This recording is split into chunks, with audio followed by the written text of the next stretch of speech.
Hello everyone, welcome back to Lights Camera Conversation. I'm your host, Lottie Wiltshaw, and this week I'm joined by a very special client. We've got Graham Scott from the LDC. Graham, welcome to the podcast. Thank you for inviting me, Lottie. Yeah, you're welcome. Very different experience. Excellent. I know. What do you think of our setup? Do you like it? Well, yeah, I mean, I've been here a few times, I think, now, since you first, took up the offices. It's excellent. It's always feel more than welcome here from the team. That's always been the case. So long may that continue. It's great. Great. Great partnership. Yeah, well, I'm delighted to hear. I mean, obviously, I was thinking back to when we first met, and it was actually referral. It was Rebecca Firth over at Ardar introduced us, didn't she? She did. Yes, Rebecca. And I suppose from my personal point of view and the LDC, I mean, we've supported the Ardar glass business now for nearly 30 years. Wow, that's a long time. In fact, when I first started to support them, they were called Rockware Glass. Yeah. Yeah, and then they became Ardar Glass, and obviously now part of a much larger global business. So I'm delighted at a professional level that I'm still supporting them, really. It's been a great partnership. Yeah, and it's nice because they're mutual clients, aren't they? They're glass manufacturers. So, we support them with video content, and obviously you support them with kind of learning and professional development. Absolutely, yeah. So in terms of that then, tell us a little bit about the LDC and what's your kind of highlights, I guess, for this year, where are you wanting to go with the business? So I suppose the starting point is just as a kind of LDC strapline, we describe ourselves as a community of ambitious organisations learning and improving together. And I'm really quite happy with that. We were at Nissan last week, one of our other partners. We had 20 people in the room. And in fact, I can't think of a better environment in which to deliver those ambitions, really. Yeah. Because that was a group of different organisations learning and improving together, a great day at Nissan.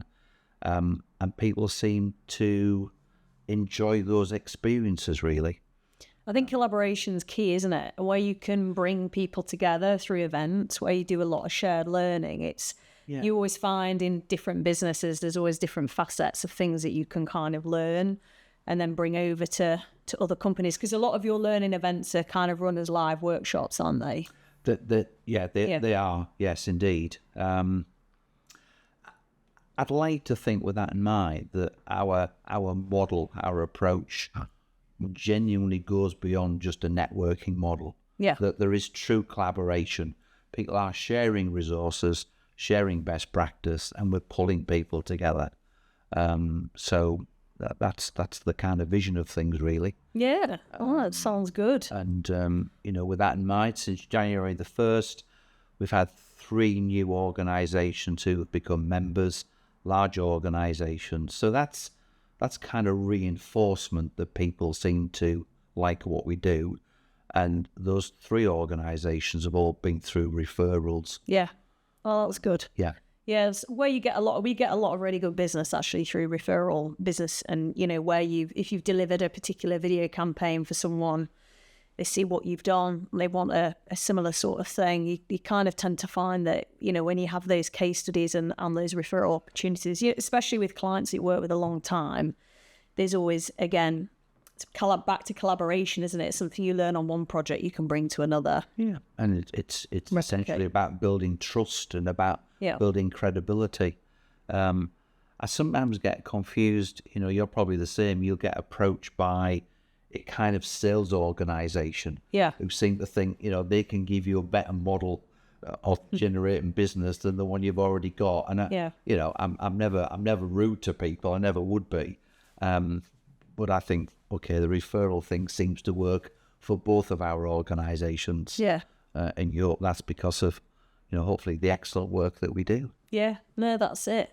So in terms of, I guess, are you seeing more of a trend for companies wanting to learn and upskill? Because we're finding it in I guess in the kinds of content that we're creating at the moment, we're producing an awful lot of, either how-to type content or health and safety content where, there is stuff around learning-based things, professional development, upskilling. It tends to be a bit of a upwards trend at the moment where people are, wanting to do some of their own stuff, personalized content. There's a lot of that sort of stuff going around at the moment. Are you finding that within your business as well? I think we're finding all of those dimensions, really. Yeah. I guess if you want to attract and retain talent, then what's on offer in terms of learning and development is going to play an important part for people. But running alongside that, you've already mentioned it, that personalized approach, to learning and development. We're seeing more of that. We're trying to respond to those demands. I'm sensing that the days of the generic corporate training courses are not disappearing as such, but they're only one part of the jigsaw. I think it's about that agile approach to learning, I guess, being able to access things quickly. I was saying to somebody the other day, they were looking to their own organisation for something on time management, and the response they got was, yes, we can help with that, but we're not running that course until another 6 months. Right, okay. And not very timely then. Yeah, not very timely, absolutely.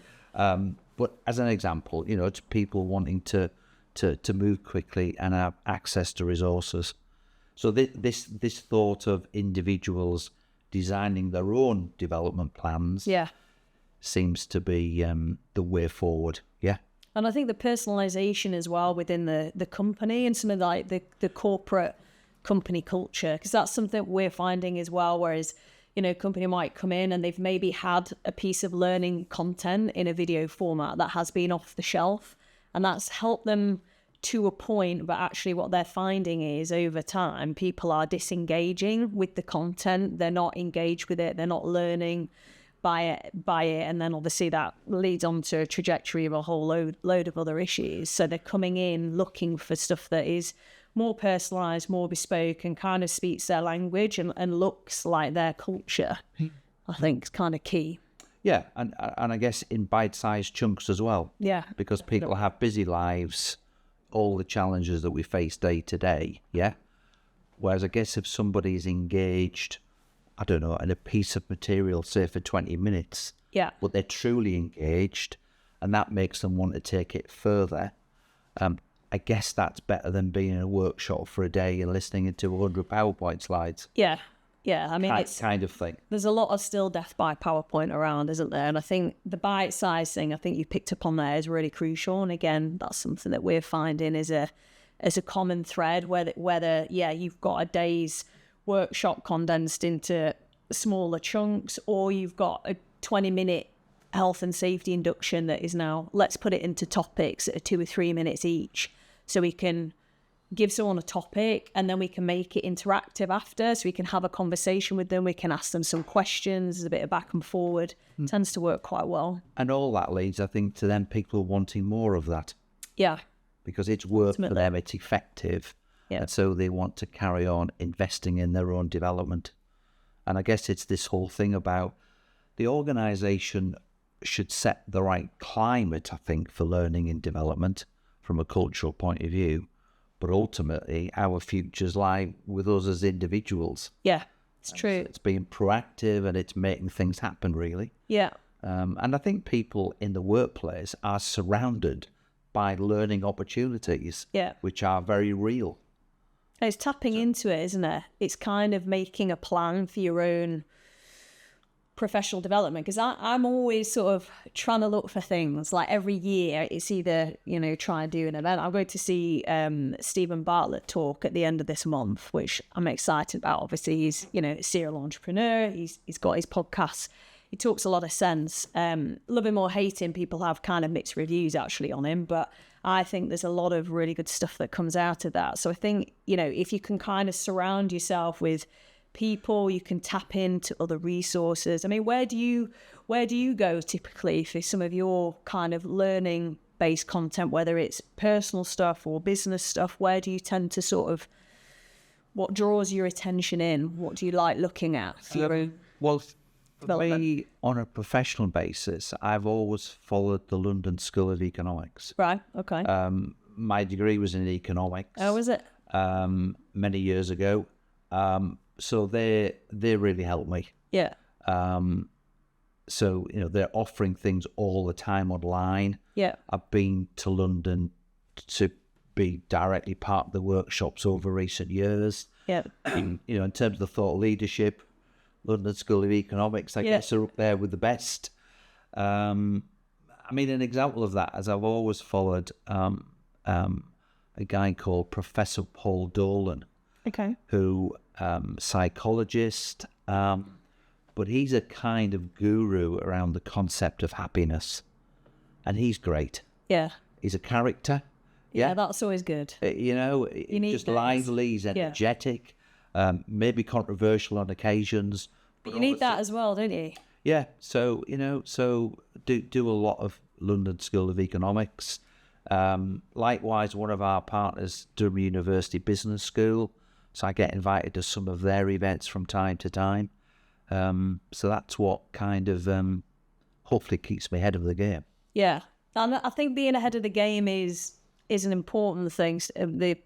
There's just sort of finishing off Stephen Bartlett's book prior to this event, and he talks about leaning in. That's one of his kind of mantras, I guess, in his diary of a CEO of these sort of tips he's put together. It is leaning in, and it is sort of staying ahead of the curve in terms of what's coming, because you kind of got to roll with stuff, really, because if you don't, and you don't lean in, certainly to like new technology and new themes that are coming out, then obviously, the world is going to continue and you're going to get left behind. Well, if we're going to help our client base, then we just need to be one step ahead. Yeah. And that takes an investment of time. And often we say in the LDC, if you're not in the room, you'll never know. That's it. If you don't invest a day at Nissan or wherever it's going to be, then you won't know what you've missed. So if anything, last week was anything to go by in terms of an event, people came over with lots and lots of ideas. Yeah.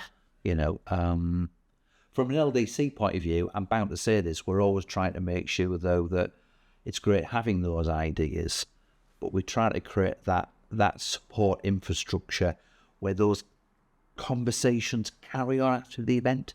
Yeah. Yeah, because otherwise, ultimately, it's great being at the events for you and I, unless we do something tangible with those things.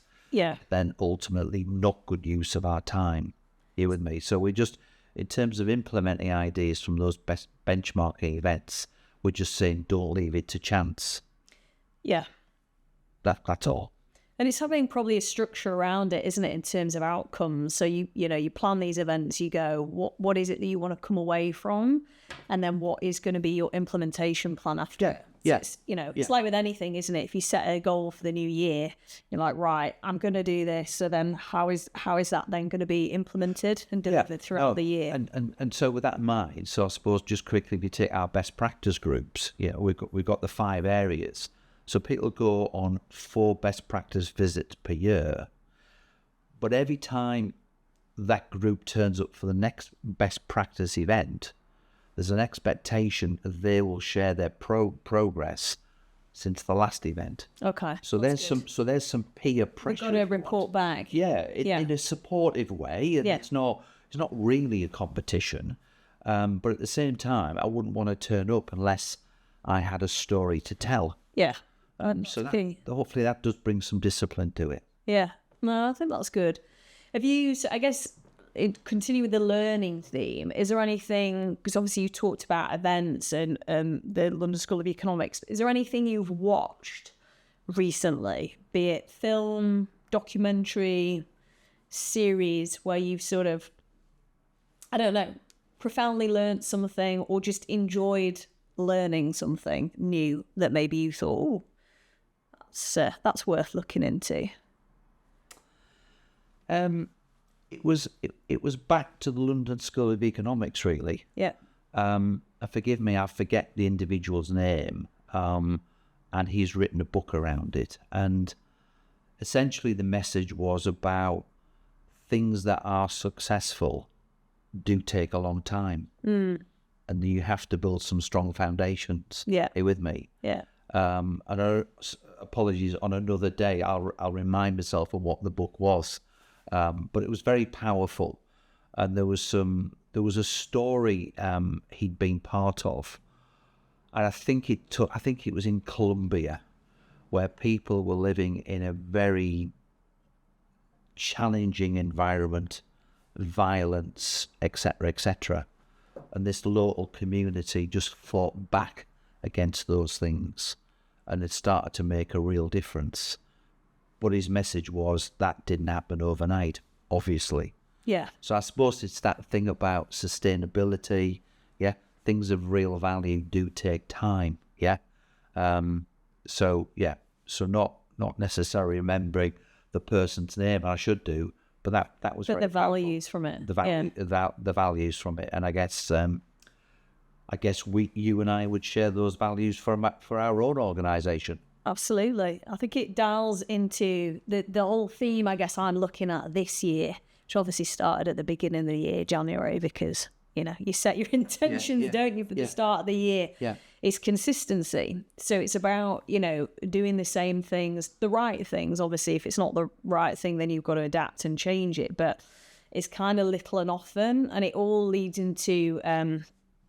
There was a book that I read a number of years ago called The Compound Effect. And I think it's by Darren Hardy. We'll have to fact check that. I'm not 100%. Sure. It's, and that whole trajectory talks about doing small things, little and often. And it's almost improving yourself just by a penny's worth every single day. And that compounds over time, which then ultimately, you get further down the line. And that's where you sort of start to see the result. Yeah, I suppose that's we work with that sort of marginal gains approach in terms of continuous improvement. You take on too much, the chances are you might not achieve it. That's it. And I think employees look for those sustainable small improvements. That's where they feel their organisation is authentic, rather than big campaigns that don't often reach their potential. Yeah. But I guess the other challenge is I was thinking also in January about not being tempted to do too many different things. Yes. So from an LDC point of view, the offering is very simple, very clear, very effective, and not being tempted by enthusiasm to try other things, really. Yeah. Which I'm guilty of on many occasions. Well, I think we all do it, don't we? We always take on too much. Yeah, we do, because we want to help others, and that's great, isn't it? But better to do one or two things well than half a dozen things badly, I think. Yeah. Is partly the message. I think if you can keep it simple and you make it as easy as possible to do, to be able to enable yourself, whatever it is to do, then that's where you ultimately kind of get the consistency side. And that's where then ultimately it leads to results further down the line. Yeah. And then all of that becomes a cultural dimension of whatever organisation it is. And that's where I think people then want to engage, really. Yeah. So, yeah. Yeah, that's good. So increasingly this year, we just, part of our efforts will be around what we call building an intentional culture. Yeah. And not leaving it to chance, paying attention to those things, really. And that's a big part of what we're trying to achieve. Yeah, it sounds good. Well, I go off on a side tangent. We always like to ask our clients about films because naturally, we're not in the movies. We're in the business movies industry. But obviously a lot of films in here. But have you got a favourite film? Is there anything that comes to mind that you've watched that you've gone, wow, that I absolutely love that film and I could watch it over and over and over again? Yeah. I suppose yes is the answer. And it's not related to learning, but the film The Joker. Oh, okay. Was just, for me... That's on here somewhere. Fantastic, and I could watch it every week. Yeah. My wife won't let me do that. But I think in terms of the quality of the acting, and it was great. So what was it specifically about that film that sort of stuck with you? I guess quite scary. Yeah. With the quality of the actor. I can see him there up on the screen. That's there. it. I'm looking for it back here. He's there. Yeah, it is up on there. It was very sinister. It was on occasions, I think, extremely violent. Yeah. But just as a piece of movie making, I guess I just thought it was great. Yeah. No, I would agree with you. I was blown away by that film, and obviously the second one is on the horizon, isn't it? Oh, I didn't know. Yeah, right. It's Joker 2. I've seen stuff in production for a while now, so I don't know exactly when it's coming out. Okay. Again, we'll have to fact check that, but it will be this year. I think it will be released this year at some point. Great. Honestly, Lady Gaga's in that one. So, right. Have you seen any of her stuff? I haven't actually. No, can't say I have. No. There's a Star Is Born, so up on the poster behind you there. Right. Kind of one of her acting debuts. Very, very good. So anything that she's in is generally good. She's great in her music. It's carrying over into the film world. I'm smiling because the other extreme for me, and I'm giving away my age. Go on then. Is the film Zulu. Zulu. So Don't think I know it. Stanley Baker, Michael Caine. Michael Caine's first film, I think. Really. Is it? Wow. And so my family constantly just get fed up of me saying, "Can I watch Zulu tonight?" No, you can't, Dad. What genre does that fall into? Well, it was based on the what was it, 1845, I think. So obviously the British Army fighting the Zulu warriors and the massacres that took place. So it was a particularly small group. I forget, maybe it was the Welsh Guards or something. Okay. Forgive me if that's incorrect. Yeah, small sort of fortress.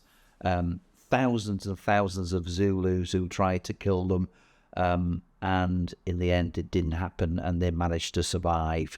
At the end of the film, the Zulu warriors come over the hill, and the soldiers think they're going to attack again. Right. And they go away because they're respected so much, the soldiers.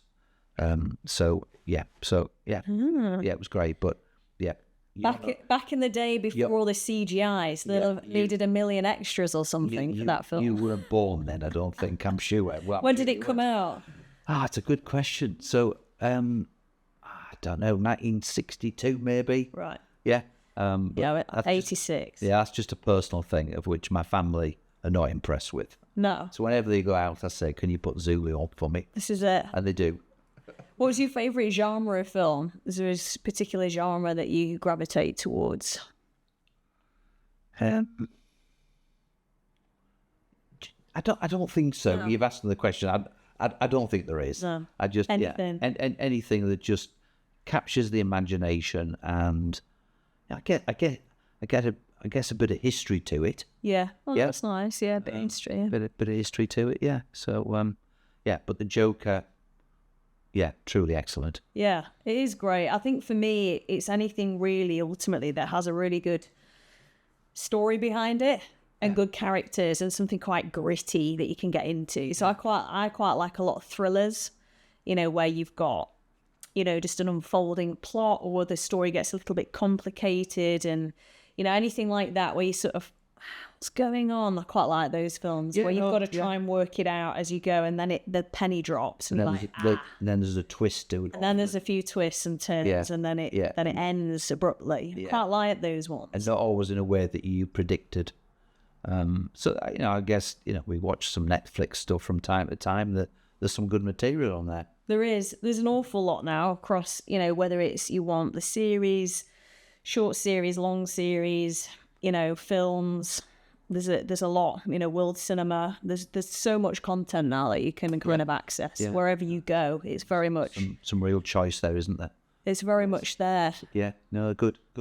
But no, I think it's been a good chat today. Obviously, we've covered a lot in terms of kind of learning and talking about content, and maybe we can think a little bit more after this podcast and look at maybe where some of our best learning resources are, so we can signpost people to that. Could be quite good. Send those out as links as well, possibly. Oh, we didn't talk about this earlier discussion this afternoon, but just we've got this thought about maybe getting a group together, people who have to design and deliver learning experiences. Okay. And just working with them as a group. Yeah. To say what does that great learning experience look like? What are some of the ingredients? I'm sure that's something we could work on together. Yeah, sounds like a plan. Yeah, good. Great. All right. Well, thanks for coming in. No, enjoyed it as always. Yeah, really appreciate it. Good partnership.